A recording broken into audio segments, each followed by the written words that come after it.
Hi, you're on the Reddit Confessions channel. Let's dive right in. It started with the sound of static, then her voice cracked and trembling. I think someone's watching me. I know I shouldn't call you, but you're the only person who ever really knew him. Click. End of message. 5 years of nothing. No emails, no accidental texts, not even a forwarded meme. Just 5 years of silence from the woman who once stood in front of our families and vowed she'd love me for the rest of her life, then slept with someone else a few months later. And now, a voicemail from a number that wasn't saved in my phone, but still made my stomach flip the moment I saw it. I didn't even recognize her voice at first. It was thinner, like the wind had worn her down. She sounded scared of him. But here's the thing. I thought he was out of the picture. After what happened, after the affair and the fallout and everything she lost, I assumed he'd disappeared. But apparently he hadn't. Apparently he was still in her life. And apparently she thought I was the only person who could help her escape him. Which is funny, considering she never once apologized for what she did to me. I replayed the message 17 times before I finally returned her call. And when she answered, whispering my name like she was trying not to be heard, I realized two things. One, she hadn't called to say sorry. And two, someone was definitely listening on her end. What she told me next made the room spin.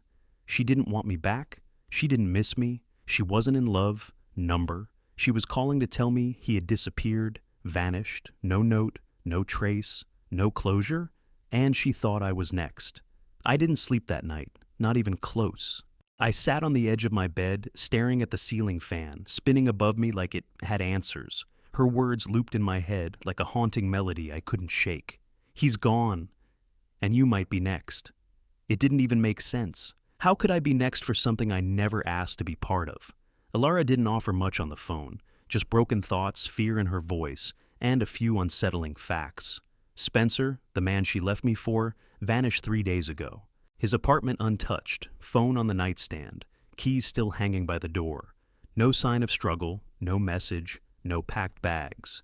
He was just gone, and she swore she saw someone watching her from the parking garage outside her building the night before. Someone tall, motionless, just standing behind a concrete pillar. When she blinked, he was gone. I wanted to be cold. I wanted to hang up and let her deal with whatever mess she'd invited into her life. But I couldn't. Something in her voice, I don't even know what, sounded real, raw. This wasn't the same Alara who told me with a blank stare that she didn't believe in monogamy anymore. This was someone terrified. Against every ounce of logic, I agreed to meet her. Public place, middle of the day, neutral ground. We chose a coffee shop we used to avoid because she once said the barista gave her the creeps. It felt safe now. When she walked in, I barely recognized her. Gone was the confident, impulsive woman who once dyed her hair bright red because she felt like a volcano. She looked pale, gaunt, and twitchy, like a bird constantly ready to flee. She hugged herself more than she drank her coffee. I didn't even know what to say, so I let her speak. Elijah, she whispered. That's the name Spencer kept repeating before he disappeared. Do you remember him? My chest tightened. Of course I remembered Elijah. He was never real. He was someone we made up during our marriage to scare each other. An inside joke. A fake stalker we blamed for misplaced items and flickering lights. He wasn't supposed to exist. But now she said Spencer feared him. And now he was gone. I felt my spine lock as she said his name. Elijah, a name we created during our second year of marriage, back when we were still playful, still naive. He was supposed to be a joke, our imaginary stalker. Whenever the TV remote went missing or the faucet dripped in the middle of the night, we'd laugh and blame Elijah. Must be him again, she'd say with a smirk, slipping her cold feet under my blanket. It was silly, harmless, stupid. Until now. Elijah doesn't exist, I said slowly, unsure if I was trying to convince her or myself. Her eyes snapped to mine, wide and glassy. I thought that too, she whispered, until Spencer started seeing him. I leaned back, heart hammering. She explained that over the past year, Spencer had become obsessed with the idea that someone was following them. Not in a general paranoid way either. He was specific. He said the man's name was Elijah. Said he wore dark clothes, a long coat, and always stood still, like a statue. Spencer had journals filled with sightings, drawings, even dates and times. It escalated until he refused to leave the apartment, taping the peephole shut, sleeping with the lights on. Ilara thought he was having a breakdown. Maybe he was, but then she saw him too. "Last week," she said, her hands shaking, "I was at the laundromat, and when I looked up from my phone, he was standing by the dryers. Just standing. Same coat, same face Spencer drew. He didn't say anything. He didn't move. I blinked, and he was gone.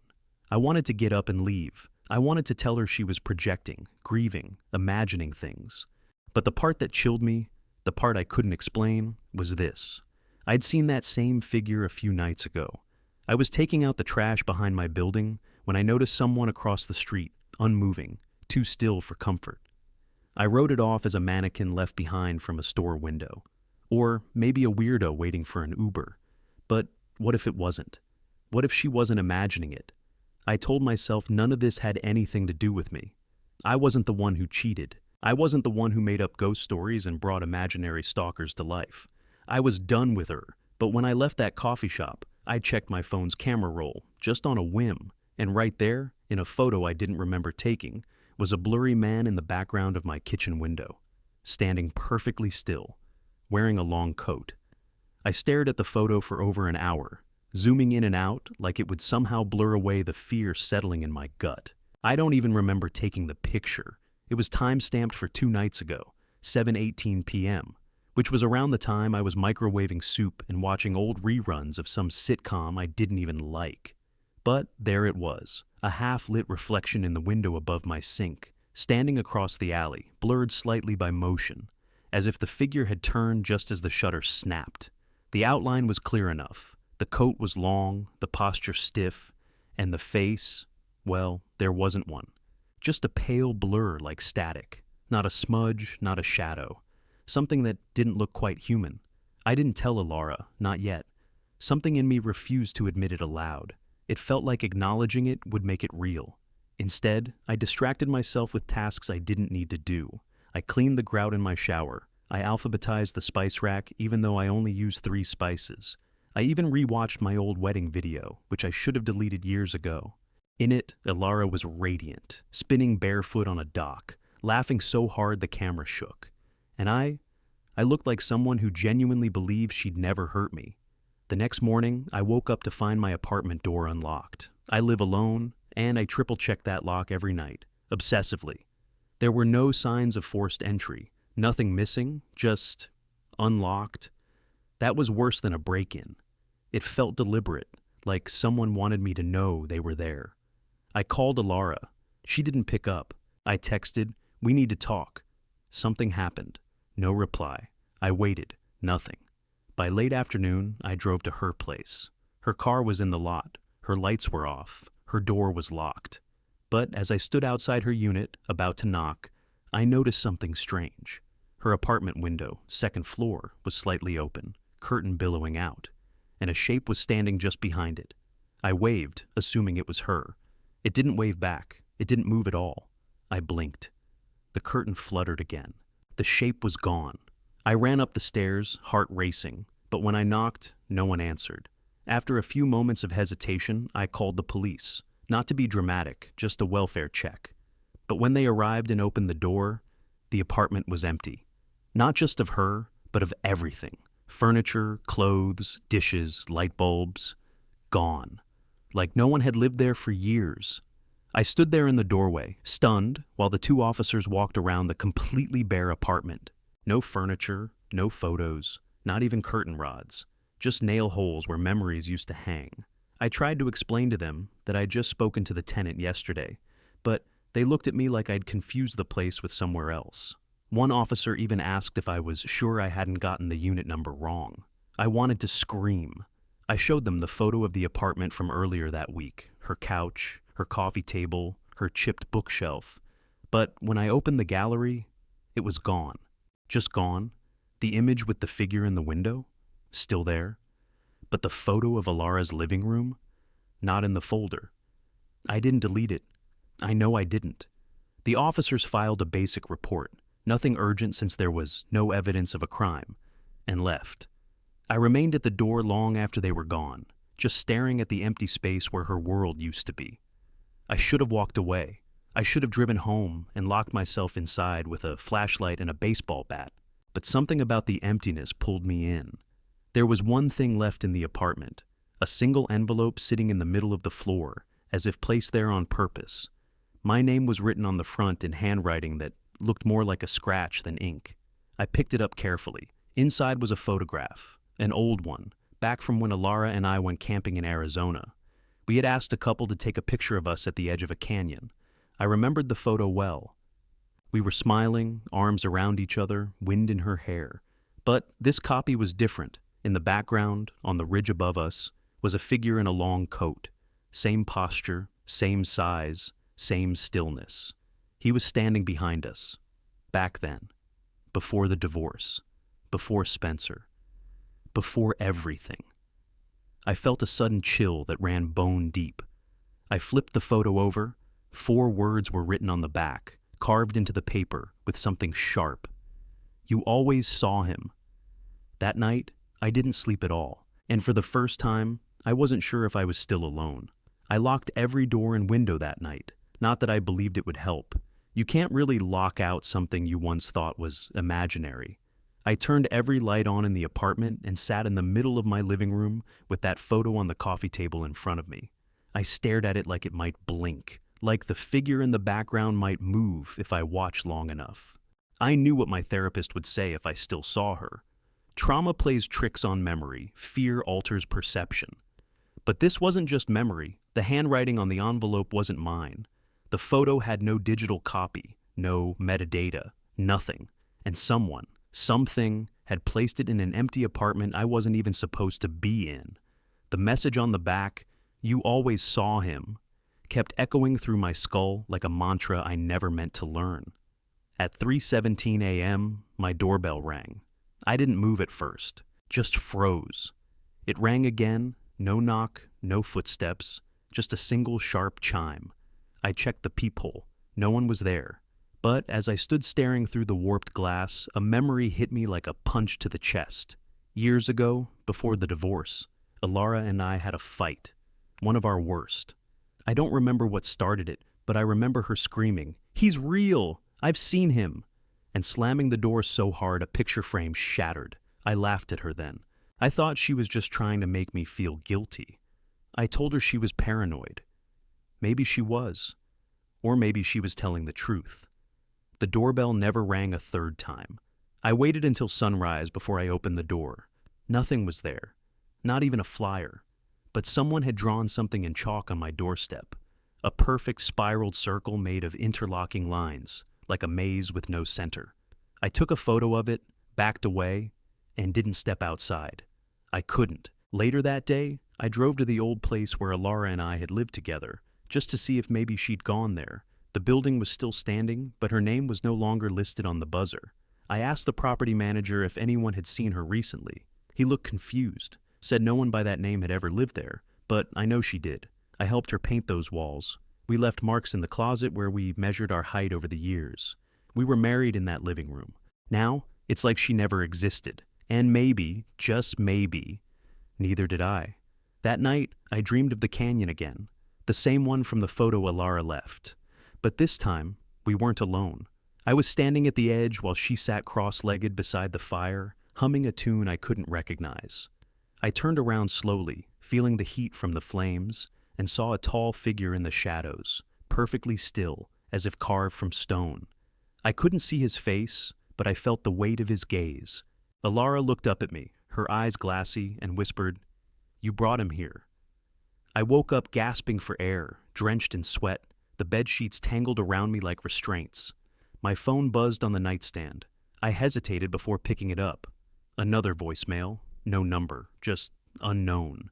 I almost deleted it, but curiosity, or something darker, got the better of me. There was no voice, just static. But hidden beneath the static, barely audible, I heard what sounded like a clock ticking, and my name, repeated in a child's voice, over and over, Weston, Weston, Weston. I threw the phone across the room. By now, I'd stopped trying to explain things logically. I knew something was unraveling, and I was at the center of it, But why me? Why now? I never invited this. I didn't create Elijah to summon something evil. I created him as a joke, a harmless ghost story. Yet everything pointed back to him, as if the idea alone had given him shape. I went back to the apartment Ilara had vanished from. I don't know what I expected to find, but I needed to see it again. The building was still there, but the unit number she'd given me now belonged to someone else, an old woman who'd lived there for 20 years. She'd never heard of Ilara, never heard of me. When I asked about the empty apartment, she looked at me with something close to pity and said, "Sweetheart, we haven't had a vacant unit in this building for almost a decade." I walked out shaking, pulse racing. I went back to my car, trying to breathe, trying to think. On the windshield, tucked beneath the wiper blade, was another envelope. No postage, no return address, just one word written in that same carved, scratchy handwriting. Remember. Inside was a printed list, names, dates, all unfamiliar until the final name. Spencer A., found September 12th. No trace. The list ended there. But beneath it was a final line, barely visible in faint red ink. Next, Weston M., September 14th. That was tomorrow. I didn't sleep that night, not even for a second. I sat by the window, watching the streetlight flicker, waiting for something, anything, to move in the darkness. My heart felt like it was constantly winding tighter, second by second, counting down to some invisible deadline. September 14th, the paper had said. And as the sun rose, turning the sky a pale, uneasy blue, I realized I had a choice. I could wait to disappear, or I could confront whatever this was. So, I did something I hadn't done in years. I drove back to the canyon, the same spot in the photo, the place where the memory started, or maybe where it fractured. It was a 6-hour drive, mostly through empty desert, but I didn't turn the radio on. I needed silence, needed to hear my own thoughts, or whatever was left of them. I reached the overlook just before dusk. The wind was colder than I remembered. I walked to the edge, heart pounding, expecting, I don't even know, a shadow, a whisper, a fall, but instead I found something strange, peace. For the first time in what felt like forever, I didn't feel watched. I didn't feel afraid. It was like he, Elijah, was gone, or maybe satisfied. And then, on a rock near the edge, I saw a small bundle wrapped in cloth. I hesitated, then opened it slowly. Inside were all the missing pieces. The photo Ilara left, the list of names, even my phone, completely intact. But more shocking was the note on top, written in clean handwriting I hadn't seen in years. You remembered. That's all he wanted. You can let go now, no signature, no explanation, just closure. When I returned home, the chalk symbol on my doorstep had faded. My apartment door was locked. The photo of the man in the window, gone from my phone. I checked again and again. Nothing. Like the last 5 years had been a fever dream, but I knew it wasn't. I felt lighter, like something had finally lifted its weight off my chest. I never heard from Ilara again. Maybe she found peace too, or maybe she became part of the silence I escaped. Either way, I'm free now, or at least, I believe I am. Thanks for watching Reddit Confessions. Have you ever experienced a moment that felt like reality blurred? Something you couldn't explain, but never forgot? Let us know in the comments below. We'd love to hear your strange, mysterious, or unexplained stories. And don't forget to like, subscribe, and share if you enjoyed this one. See you in the next confession.